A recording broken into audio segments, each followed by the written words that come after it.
Mesdames et messieurs, bienvenue à ce numéro du débat du dimanche. Nous allons essentiellement parler aujourd'hui du retour du président Ibrahim Boubacar Keïta de son séjour médical de Paris, les incidents de Kidal, la libération des terroristes contre les humanitaires du CICR et puis l'arrestation du cerveau présumé de certains attentats à Bamako et dans la sous-région. Nous allons également parler de cette paix des braves entre Yahi Boni et Patrice Talon, des sujets qui seront abordés par nos invités. Adam Thiam du Républicain, Alexis Calambri des Échos, Etienne Fakaba Sissoko, enseignant, et Serge Daniel, journaliste, écrivain. Est-ce la paix des braves entre Patrice Talon et Yahi Boni? Sur initiative du président togolais Faure Gnassingbé, les deux étaient en début de semaine à Abidjan, en Côte d'Ivoire. Une cérémonie donc de réconciliation en présence du chef de l'État ivoirien Alassane Dramane Ouattara. Nous écoutons justement quelques réactions ici à l'issue de cette rencontre. Je ne peux que vous confier à Dieu le Père Céleste, accompagné de mon cher frère le président Faure. Et pourquoi? Parce que nous avons eu ce privilège d'avoir été invités. Le souhait formulé par nos chers présidents Alassane et Faure est de voir le Bénin continuer dans la paix, la stabilité, la sécurité, ça marche, mais la prospérité. Patrice et moi, nous étions des amis, nous demeurons des amis et nous resterons toujours des amis. Ceci non seulement dans l'intérêt du peuple béninois, mais encore dans l'intérêt de notre sous-région.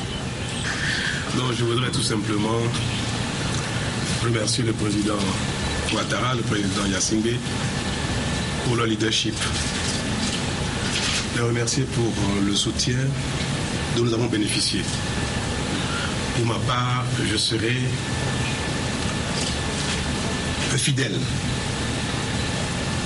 de cet idéal de paix, de démocratie et de bonne convivialité que vous cherchez à promouvoir dans la sous-région.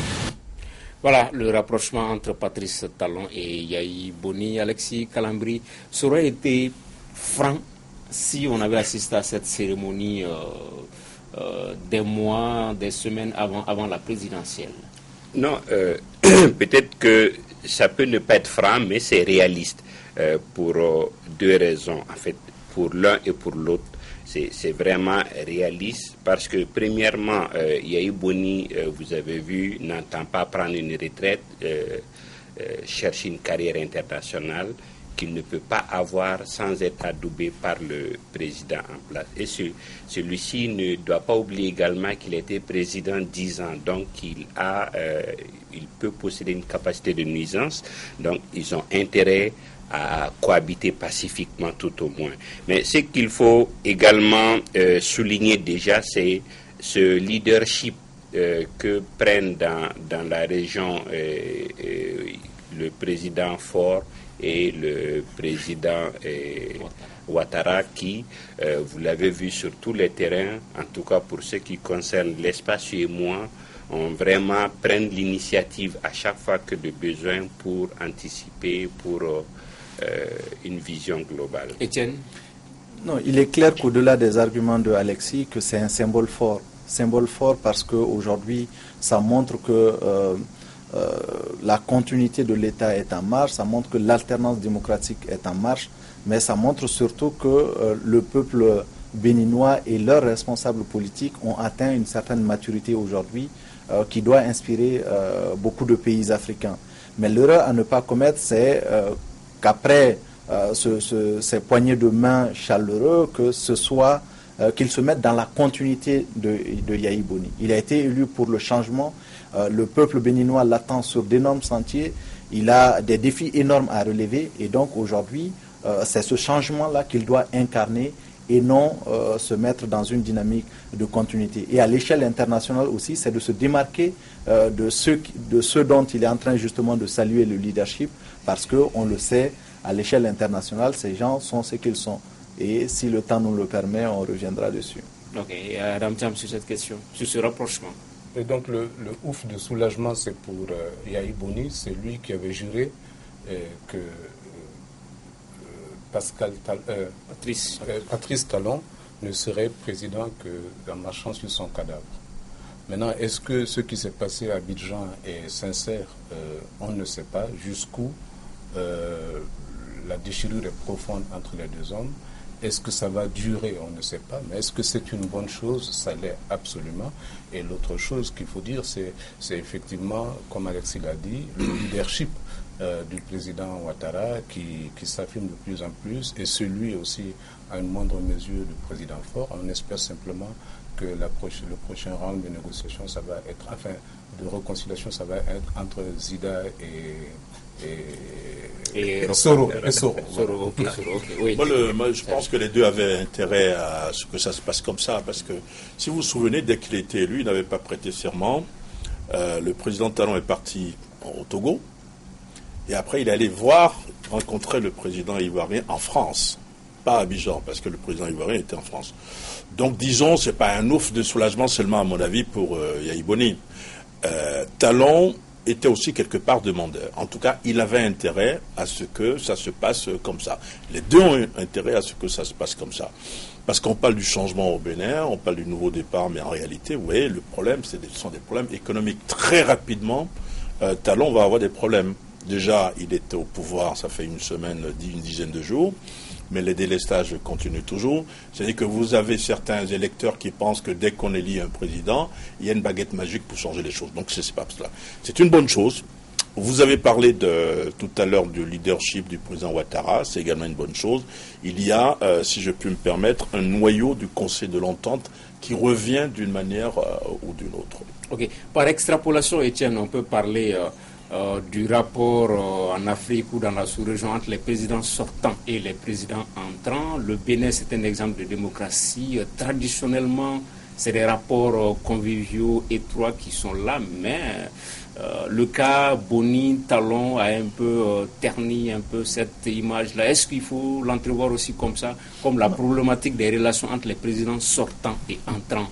Non, c'est clair. Aujourd'hui, moi, je suis même pour cette rupture entre les présidents sortants et les présidents rentrants, parce que c'est cette continuité-là dans les rapports qui fait aujourd'hui que nous avons les résultats économiques, les résultats dans tous les domaines aujourd'hui en Afrique, dans nos pays, comme nous le connaissons. Donc aujourd'hui, il faut que si le peuple élit quelqu'un dans une dynamique de changement, dans une dynamique de bouleversement, c'est pas par un bâton magique, mais c'est simplement à travers une orientation claire qu'on doit donner, à travers des symboles forts qu'on doit donner à son peuple et au reste du monde entier, qui doit nous conduire vers une prospérité. Et aujourd'hui, il est clair que si le président Talon souhaite garder ces bons rapports-là avec le président Boni sur tous les plans, il est clair qu'il va échouer et que le Bénin ne s'en sortira pas. Alexis Etienne parle de rupture. Il peut y avoir rupture sans qu'on en vienne à de l'animosité. Oui, la rupture ne veut... déjà, le changement de personnalité amène une rupture. Mais cela ne veut pas dire qu'il faut aller à une confrontation ou à une animosité. On a vu beaucoup de cas. Hein. Si vous prenez au Mali, le Sénégal, oui, entre Macky Sall, la Côte d'Ivoire, entre Laurent Gbagbo, peut-être que c'est pas. Non, pour la Côte d'Ivoire, pour le Sénégal, je prendrais entre Abdou Diouf et Wade. Ils n'étaient pas du même bord, ils n'étaient pas au départ amis. Les relations sont restées assez policées. Macky Sall, qui était un élève, peut-être qu'il y a la manière d'arriver aussi qui peut déteindre sur les relations. Sinon, entre ATT et Alpha Konaré, ça s'est bien passé. On les a même vus voyager ensemble souvent. Donc, je pense que certainement la manière d'arriver peut influer. Mais on voit en Europe, quels que soient les bords, on reste républicain, c'est-à-dire qu'on reconnaît à l'autre le fait qu'il a géré et on lui concède ce qu'on doit lui concéder, mais l'animosité ne règle rien du tout. Serge, un mot sur cette question? Oui, moi je pense que rupture, oui, il y a une rupture de style déjà, parce qu'on voit le président Talon, s'il n'est pas le même style que le président, comme le président Yahya Boni. On le voit très peu à la télévision, il décentralise plutôt, c'est pas quelqu'un qui est omniprésent, hein. Mais il faut dire que ça dépend des pays. Si vous prenez par exemple le cas du Mali, on n'a quasiment jamais entendu parler Alpha Omar Konaré. On n'a jamais quasiment entendu parler Alpha Omar Konaré parler de ATT par exemple. Depuis qu'il est parti à ATT, on l'a quasiment jamais entendu parler officiellement de IBK. Alors dans d'autres pays, ça dépend. Celui qui arrive toujours fait mieux que l'autre. Alors comment opérer une rupture quand on est du même camp, c'est difficile. Et Talon et Yahya Boni, ça a été dit tout à l'heure, c'était quand même des amis, de grands amis. Et Talon, Yahya Boni a dit quelque chose qui était plein d'humour. Il dit, nous étions des amis, nous sommes des amis et nous allons rester des amis. Comme si entre les deux, il y avait des secrets que Adam Thiam ne connaîtra jamais. Adam Thiam, les relations entre présidents sortants et entrants doivent-elles tourner autour de la dualité ou de la complicité? Alors, ça ne doit pas en tout cas tourner autour de l'affrontement, comme on l'a vu dans certains pays et comme on pouvait par exemple, le craindre au Bénin. Et sur cette question, d'ailleurs, vous aviez parlé de convivialité Tangara, mais je ne crois pas que la convivialité a toujours été mise au Bénin. C'est un pays qui a eu des sanglants coups d'État. Des fois, les relations, ça a été au couteau, par exemple, entre Nicéphore Soglo et Kérékou, par exemple. Mais le changement de style au Bénin est quand même, on peut le remarquer, on peut s'en réjouir. Et d'ailleurs, comme Serge Daniel, on a vu que Patrice Talon ne met pas de cravate. Voilà, c'est ça. C'est pas il a promis de faire un seul mandat. Voilà, il a promis de faire un seul mandat. Ça, c'est quand même particulier. Et si les pouvoirs ont dérapé souvent au Bénin, les contre-pouvoirs, eux, ont toujours été très forts. Et c'est ce dont Talon a profité, et je crois qu'il est obligé d'en tenir compte parce que les contre-pouvoirs au Bénin sont très forts, et la démocratie, ce n'est pas les pouvoirs, c'est les contre-pouvoirs. Okay. Deuxième thème de l'émission, le Mali. Des présumés terroristes arrêtés il y a 2 semaines par Barkhane viennent de recouvrer la liberté. Coïncidence ou pas, quelques heures après, on apprend la libération de 4 humanitaires du CICR dont l'enlèvement avait été revendiqué par Anne Saredine de Yad Ag Ali, Etienne Fakaba Sissoko. Il y avait également des incidents, des manifestations à Kidal pour réclamer la libération un peu de ces ressortissants de la cité Ladrar des Iforas. Qu'est-ce que ça vous inspire tout cela? Pas que des ressortissants, c'est d'abord des responsables de groupes armés, notamment de la CMA. Et aujourd'hui, ce qui est inquiétant, c'est de voir le nom de responsables de groupes armés apparaître dans des arrestations de terroristes. Et moi, ce qui rend beaucoup plus complexe la situation, c'est qu'aujourd'hui, il n'y a aucun élément d'appréciation qui nous permettrait de dire que Barkhane avait tort de les arrêter ou Barkhane avait raison de les arrêter. Et deuxième élément, c'est que au-delà de tout cela, moi je dis que les groupes armés aujourd'hui, depuis leur création jusqu'à maintenant, ont toujours eu des tendances très mitigées avec les groupes terroristes.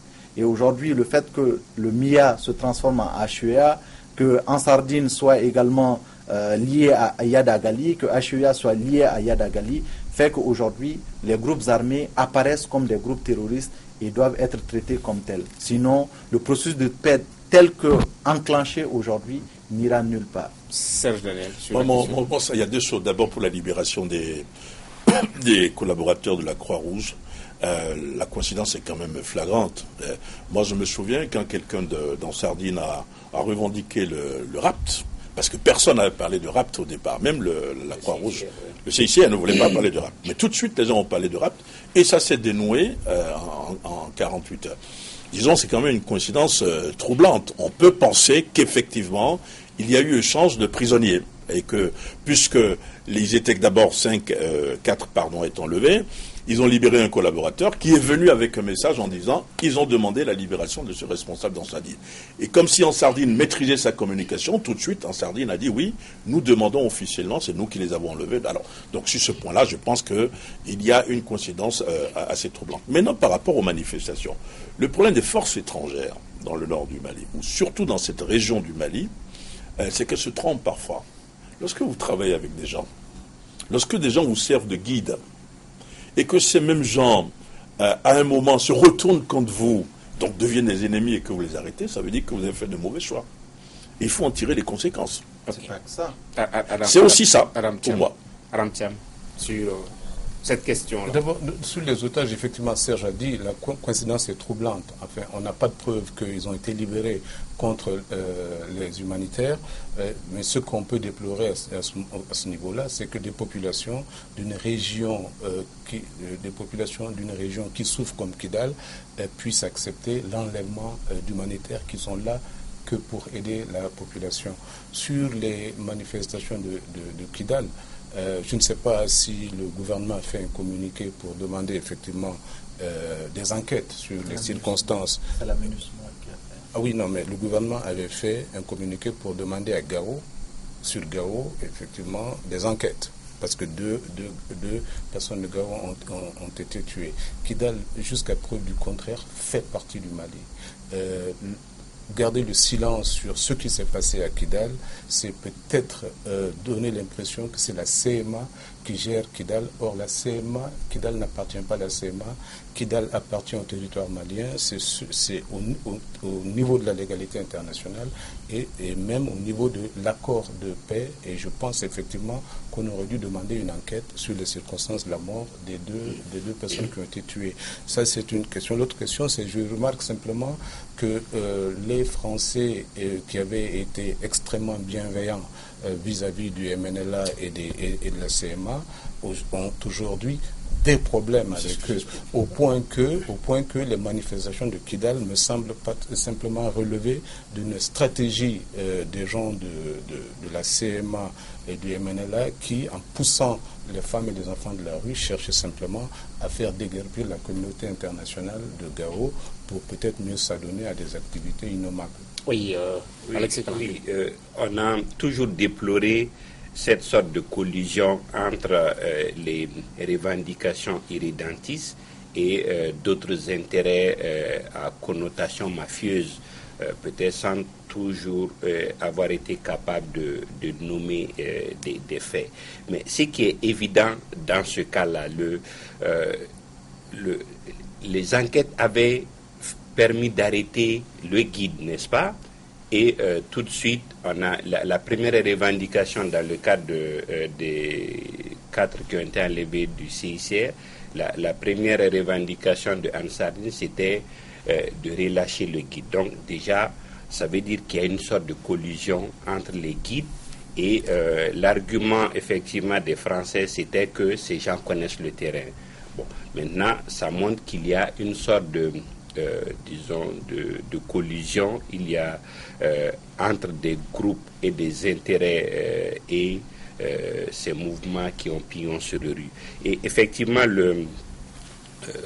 comme Serge disait, ils ont une communication bien maîtrisée en poussant les enfants et les femmes, comme ils le font toujours. Chaque fois qu'il y a des manifestations, vous ne voyez pas d'hommes, c'est que les enfants et les femmes qui sont devant, et après on sort pour dire on a tiré sur les femmes et les enfants, on a tiré sur des personnes désarmées. Donc en fait, il s'agit peut-être de pouvoir assez vilipender les Français, les faire partir pour qu'il y ait cette économie criminelle qui se développe. Justement, c'est où on allait en venir. Il y a cette volonté de vouloir s'imposer vaille que vaille à Kidal. Il y a un sentiment anti-malien de la part d'un certain nombre d'acteurs de Kidal, sentiment anti-français, notamment par rapport à Barkhane, sentiment anti-MINUSMA également. Est-ce que si on reste dans ce contexte-là, peut-être Kidal va s'éloigner de plus en plus de la perspective d'un retour dans le giron national? Tangara, depuis le début de cette crise, c'est ce qu'on ne cesse de dire, que l'objectif ultime, c'est cela. c'est la division du Mali, c'est la partition du Mali. Et tout ce qui peut aujourd'hui amener les acteurs qui travaillent dans ce sens-là à être divisés, ces stratégies-là seront mises en œuvre.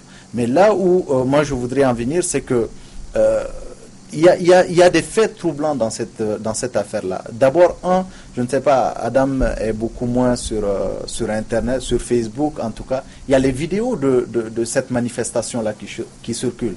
Et des experts font état de présence de terroristes et de djihadistes dans ces manifestations-là.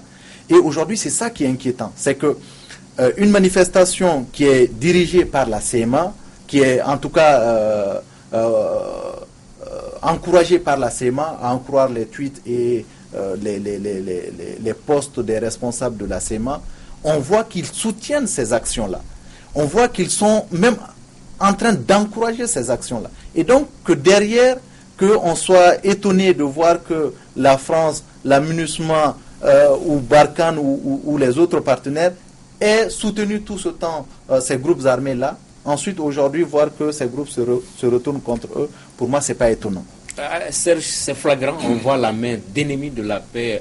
Plus on s'approche d'une perspective de réconciliation, on a vu les patrouilles mixtes, cantonnement, désarmement, c'est à ce moment-là généralement que la situation s'empire sur le terrain. C'est évident que ce sont des ennemis de la paix. Je abordais le premier volet de la question tout à l'heure en parlant des rapports entre les groupes armés, les guides, les forces étrangères. Mais qui sont ceux qui ont tiré sur les civils? Parce que ce sont des civils qui ont été tués. Mais qui sont ceux qui ont été tués sur les civils? Moi, je ne sais pas s'il y avait des terroristes dans les manifestations. Je me méfie, et je vous conseille de vous méfier de toutes les vidéos que vous voyez sur les réseaux sociaux, parce que ce sont parfois du réchauffé qu'on fait généralement. Mais qui ce sont ceux qui ont tué sur les civils? Adam l'a dit tout à l'heure, il faut qu'on le sache. Il faut qu'il y ait un communiqué du gouvernement sur ces événements. Enfin, moi, je n'ai pas entendu de communiqué. Peut-être qu'il y en a eu, je ne sais pas, mais il faut qu'on sache qui a tiré sur ces civils-là. Ça, c'est quand même fondamental. C'était pour demander des enquêtes. Oui, mais il faut aussi un communiqué comme ça. La MINUSMA a fait un communiqué pour demander des enquêtes. Le gouvernement malien... La MINUSMA ne remplace pas le gouvernement malien. Merci, Adam. Et j'en ai terminé. Absolument. En ne faisant pas de communiqué sur Kidal, le gouvernement malien fait comme si Kidal ne fait plus partie du Mali, Alexis Calambé. Il y a comme, c'est vrai, il y a une lassitude. C'est vrai, chaque fois que le gouvernement fait des communiqués, on dit c'est trop peu. Il doit pouvoir faire plus. Et effectivement, ce qui se passe, c'est déplorable le fait qu'il se contente de remarquer le fait sans réagir. Mais vous voyez, tous les protagonistes, les acteurs mettent le gouvernement de côté et lui-même accepte cette posture-là. Donc je pense qu'il faut vraiment que maintenant on pose le vrai débat en pensant ou en espérant que de bonne foi les Français se sont trompés, pensant que ils ont en ces gens des alliés, mais qu'ils voient que certains ont de la duplicité. Ça prouve quand même aussi que les islamistes ont pion sur rue, parce qu'ils prennent des otages et ils obligent des forces étrangères à libérer des gens arrêtés parce que soupçonnés de terrorisme pour obtenir la libération des otages. Ça veut dire que le pays, excusez-moi une minute, ça veut dire quand même que les islamistes sont quand même présents dans le pays et qu'on leur accorde quand même de l'importance quelque part. Ok, rapidement avant de donner la parole. Vous voulez un communiqué pourquoi au final? Demander des enquêtes. Les enquêtes dans ce contexte-là vont servir à quoi? À Gao, on a tiré sur 3 jeunes. Il y a eu des enquêtes. Qu'est-ce qu'il y a eu derrière? On a rappelé simplement le contingent et rien n'est sorti de cela. Et aujourd'hui, ce n'est pas d'un communiqué qu'on attend du gouvernement, mais plutôt des actions. Et ces actions-là ne peuvent se faire que si on a un gouvernement qui aujourd'hui a les mains libres. Vous le savez comme moi, c'est vous qui le dites tout le temps, que le gouvernement n'a pas les mains libres, le gouvernement ne peut absolument rien faire. Aujourd'hui, on s'étonne également de dire que comme si c'est la CMA qui dirige Kidal, ça ne fait l'ombre d'aucun doute que c'est la CMA, c'est le MNLA qui dirige Kidal aujourd'hui. Et si on veut changer la chose, c'est d'abord cela qu'il faut changer. Et c'est d'abord le processus qui a été dit dans l'accord de paix qu'il faudra mettre en œuvre. Vous n'avez pas votre armée, vous n'avez pas l'administration, vous n'avez aucun représentant de l'État central, aucun pouvoir politique dans ces localités, et vous voulez après que le gouvernement... Non. Ok, Adam Tcham. Moi, je pense qu'il faut qu'on sache ce qu'on veut. Il y a un accord, et au nom de cet accord, c'est la CMA qui est aujourd'hui à Kidal. Et il est prévu effectivement que Kidal rentre progressivement dans le giron de l'État malien. Cela ne nous n'empêche pas l'État malien, Kidal est encore sûr dans le territoire de l'État malien, lorsqu'on a tiré sur des civils, et lorsqu'il y a des allégations qu'on a tiré sur des civils, ce que aucune force ne peut faire, ni Barkhane, ni la MINUSMA, il ne peut le faire ni contre les Sonraï de Gao, ni contre les Touaregs de Kidal, même si les enfants étaient sur l'aéroport. Et je pense que c'est un acte de communication politique très très fort pour un gouvernement de demander qu'une enquête soit établie sur les circonstances de la mort de ces deux personnes. Il est possible effectivement qu'elle n'ait pas été tuée par la MINUSMA, mais l'enquête doit l'établir. Donc l'autre chose, c'est quand même, Serre l'a dit, par rapport aux islamistes, c'est quand même jusqu'à présent le poids d'Iyad sur ce qui se passe à Kidal. Et tous les jours, nous avons effectivement la conviction que le déterminant de la paix dans l'Adrar, ce n'est pas la CMA, ce n'est pas le MNLA, c'est Iyad Agali. Maintenant, est-ce qu'il y a un principe de vase communicant entre eux? Ce n'est pas à exclure, mais je pense que nous ne pouvons pas aller vers une application sérieuse et durable de l'accord de paix sans régler le problème d'Iyad, le régler par le dialogue ou le régler par la biologie. En tout cas, ce n'est pas possible d'aller plus loin devant.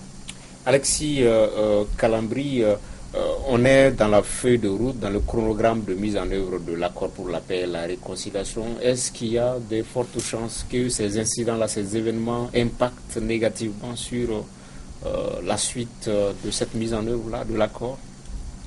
Non, on n'est pas dans le chronogramme. Le chronogramme est dépassé depuis longtemps. C'est-à-dire, à ce stade, on aurait dû être plus avancé que ça.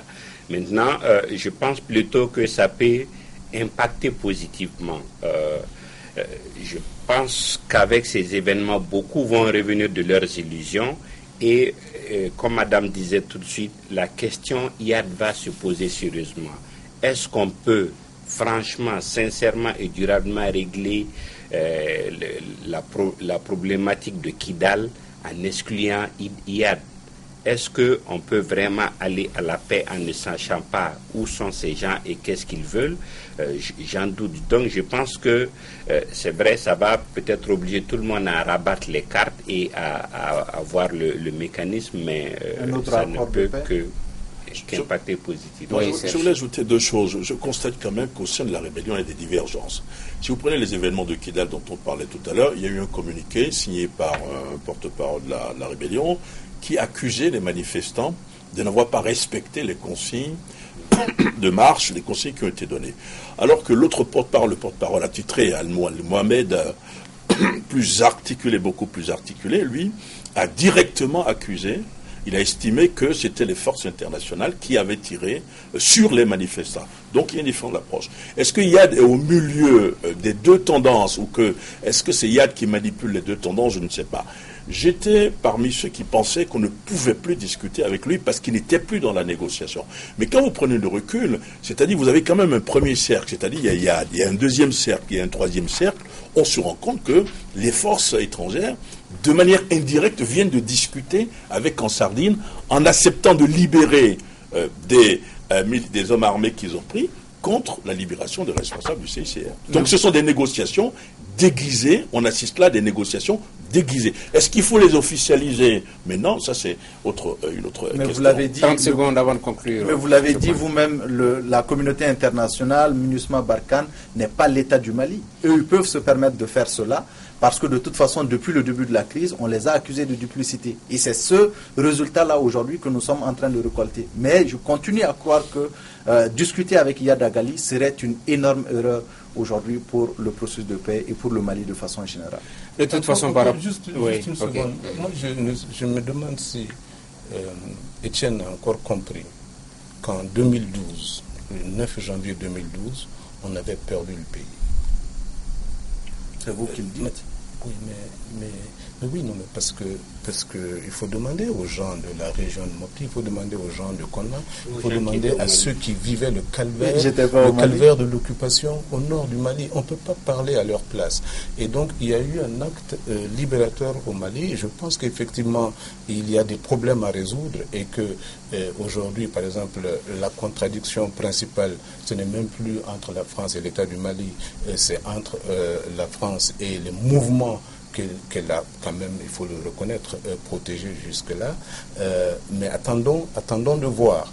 Cela ne veut pas dire que la MINUSMA ou la France sont nos ennemis. Je ne crois pas. Nulle part, je n'ai dit cela. Je dis simplement... On va vraiment essayer d'avancer très très rapidement. De toute façon, par rapport à Kidal, on a vu que des terroristes ont, semble-t-il, été échangés contre des humanitaires. Lui aussi, il est terroriste. On va voir sa photo sur les images. Est-ce qu'il sera lui aussi libéré, comme souvent on a l'habitude de le voir dans ce pays? Il s'appelle Fawaz Ould Al-Meida, impliqué dans un certain nombre d'attentats terroristes au Mali et dans la sous-région. Son interpellation est un joli coup de filet de la sécurité d'État. Selon des sources sécuritaires, le Mauritanien s'apprêtait à commettre des attentats à Bamako. Alexis Calambri... Non, mais ça, c'est Etienne, ça. Oui, non, mais... c'est qu'on... la première, disons, interrogation, c'est...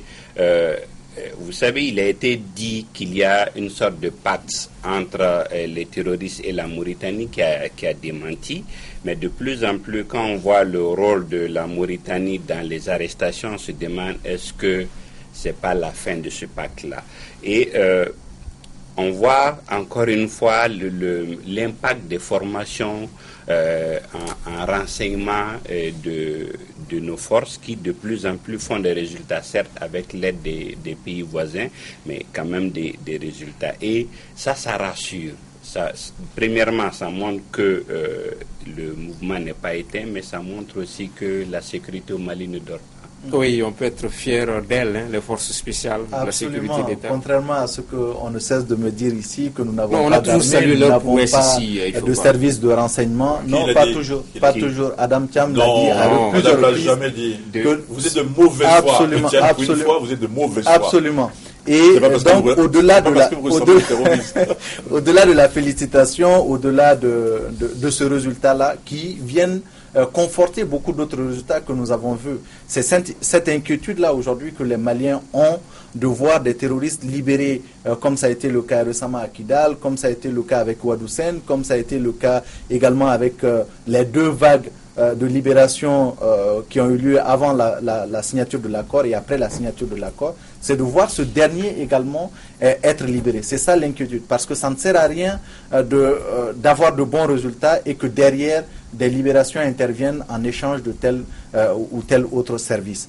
Mais encore une fois de plus, Adam va certainement parler, mais il y a la question fondamentale des renseignements qui est toujours un problème. Parce que, vous l'avez vu, ils ont dit qu'ils ont retrouvé des munitions. Ça montre encore une fois de plus que la circulation des armes n'est toujours pas contrôlée dans notre pays. Vous avez vu celui qui a été arrêté dans le cadre de l'attentat de la Côte d'Ivoire. C'est Souleymane Keita. Vous voyez que celui-là aussi a pu se déplacer avec les armes du Mali jusqu'en Côte d'Ivoire, sans être inquiété. Donc ça montre toujours la porosité de nos frontières et surtout cette question de renforcer toujours ces contrôles-là. C'est pourquoi l'état d'urgence, la prolongation de l'état d'urgence est une très bonne chose si on sait la mettre en place. Adam Thiam.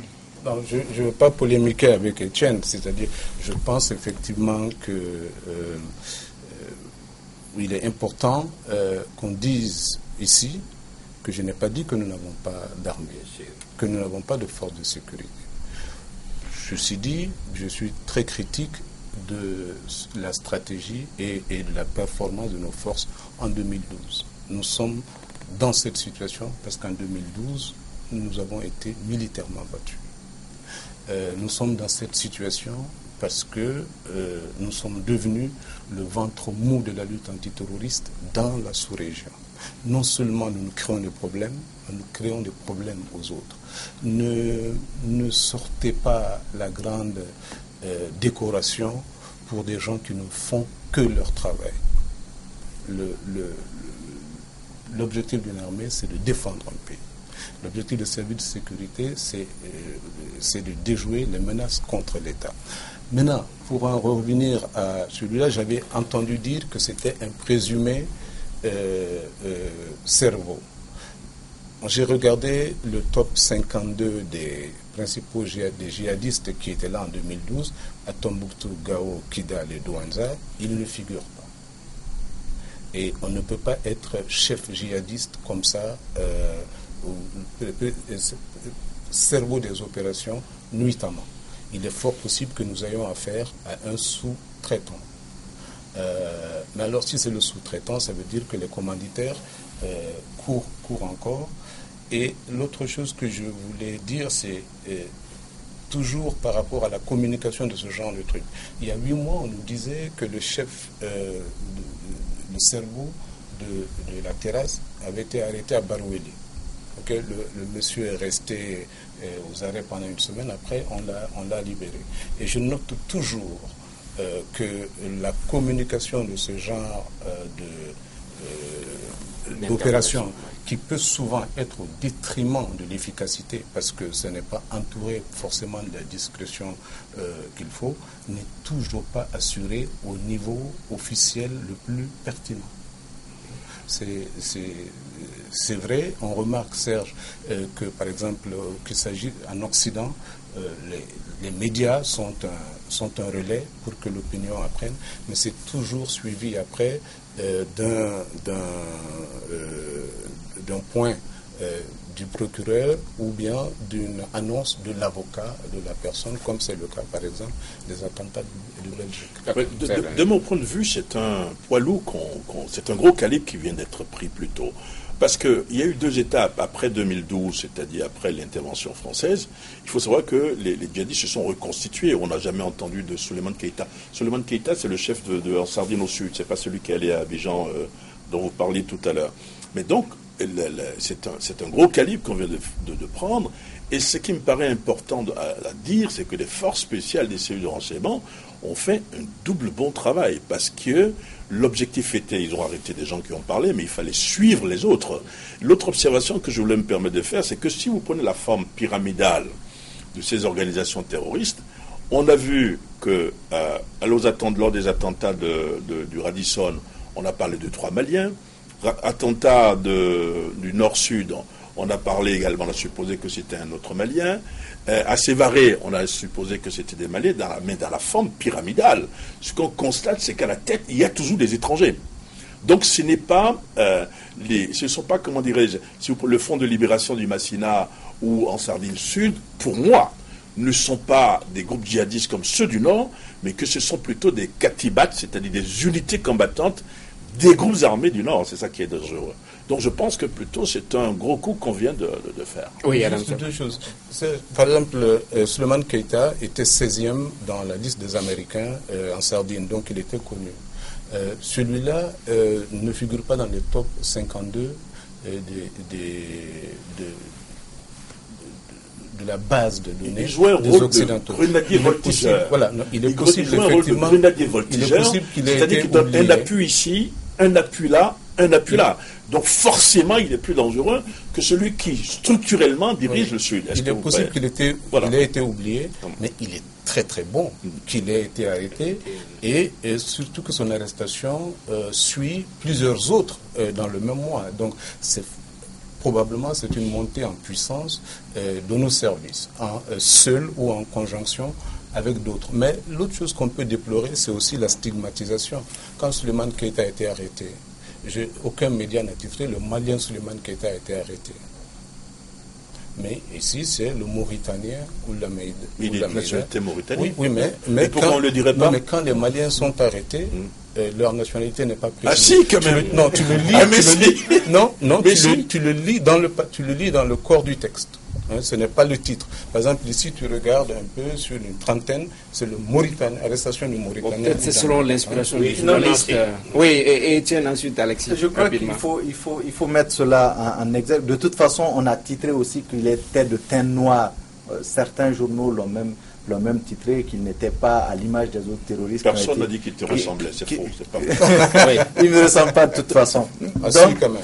Et deuxième élément, c'est que il faut saluer aussi les échanges de renseignements qu'il y a eu lieu dans ce dossier-là. Parce qu'on se souvient, il y a quelques jours, c'est les États-Unis qui avaient sonné l'alerte de menaces terroristes dans le Mali, dans le sud du pays, et avaient même demandé aux ressortissants de... Donc cela montre que, quelque part, ce manque d'échange d'informations qu'il y avait dans le temps commence à être corrigé petit à petit.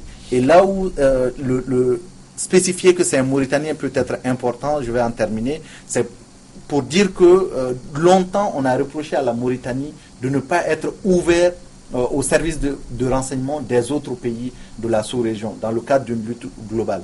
Donc aujourd'hui, ça peut être un déclencheur.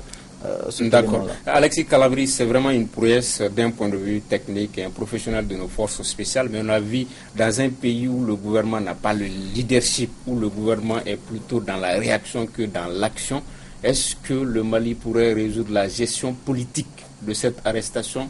Wadoussen a abattu en plein midi un surveillant pénitentiaire du nom de Kola Sofara. Il a été libéré, élargi après. Oui. Est-ce qu'il y a des possibilités que le Mali puisse gérer cette arrestation-là, que le terrorisme ne soit pas échangé? Tout le danger est à ce niveau-là, ou à tout l'enjeu, parce que effectivement, on a vu, c'est vrai que dans tous les pays, dans tous les systèmes normalement, il y a la primauté du politique ou du civil sur le militaire.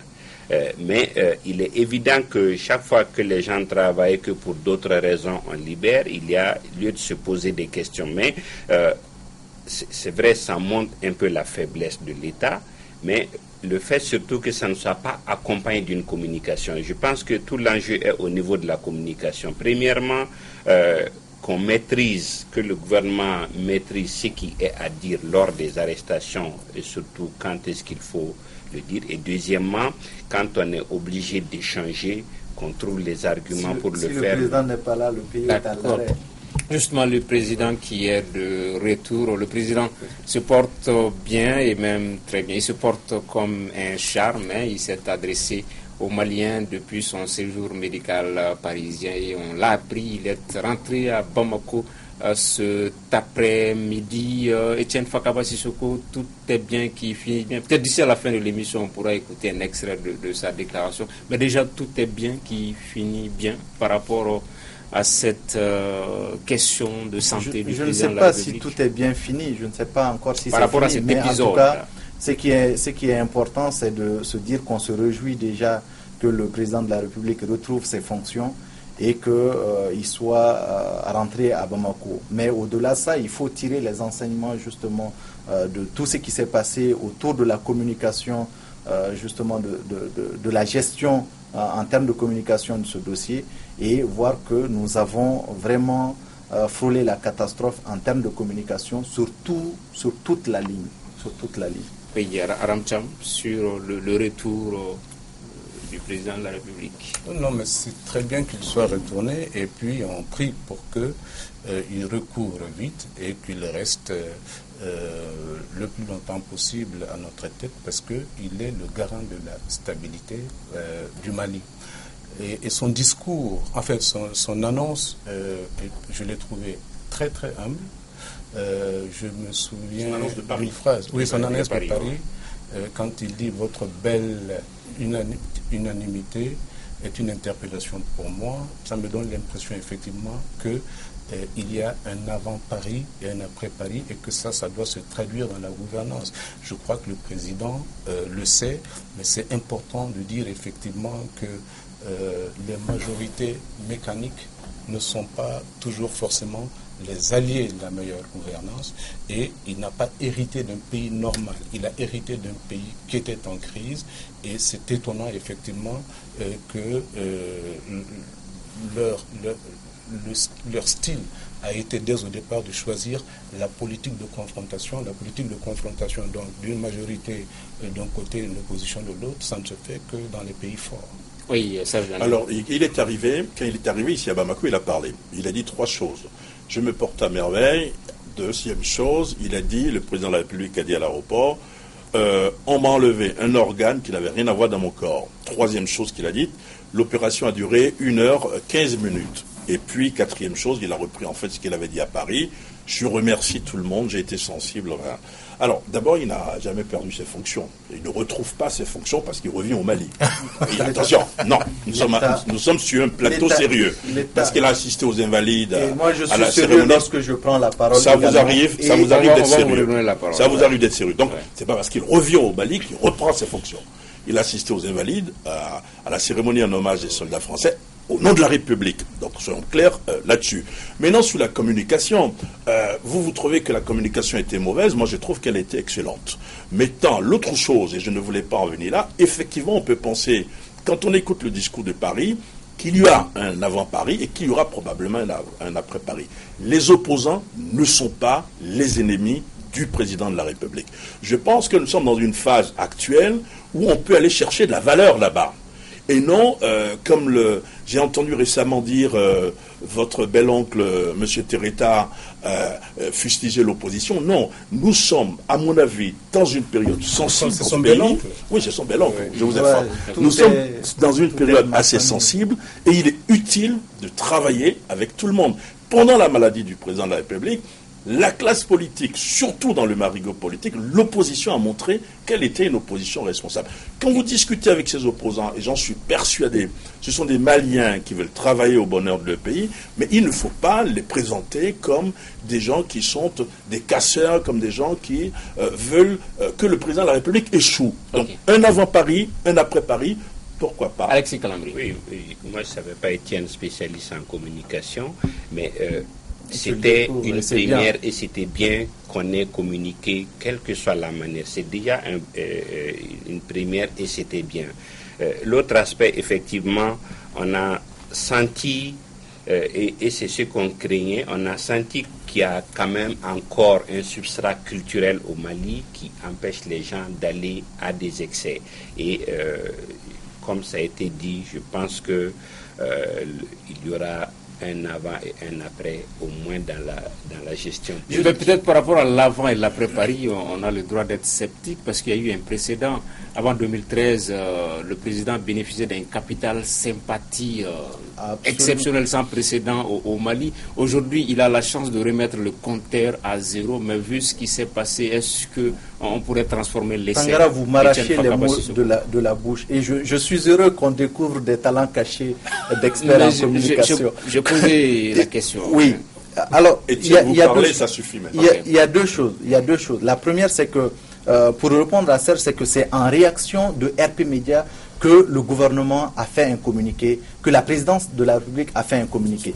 Deuxième élément, c'est que on a présenté cette opération comme une opération très simple, comme une opération, alors que ce n'est pas le cas. Vous discutez avec n'importe quel expert, il vous le dira. Troisième élément, aujourd'hui, pour répondre à votre question, c'est que on a connu des situations comme ça. Après, chaque fois qu'il y a eu attentat dans le pays, tous les opposants, toute la société civile a été solidaire du président de la République. Son élection a été une sorte de solidarité très marquée vis-à-vis du président de la République. Donc aujourd'hui, moi je ne crois absolument pas que cela puisse changer quoi que ce soit dans la gouvernance, dans le choix des hommes et surtout dans la relance de notre pays sur la voie de la paix. Absolument pas. Capital sympathie. Il faut pas préjuger. On ne sait pas ce que le président il va faire. Dans son message, il a dit effectivement que cette maladie lui a appris davantage l'humilité. Il dit que quelles que soient les divergences, nous nous sommes toujours retrouvés autour de l'essentiel en tant que frères. Et le message semble un message rédigé par le président lui-même, en tout cas les adjectifs qu'il affectionne comme fabuleux, il y en a, et c'est cité 2 fois, brillante unanimité, c'est cité.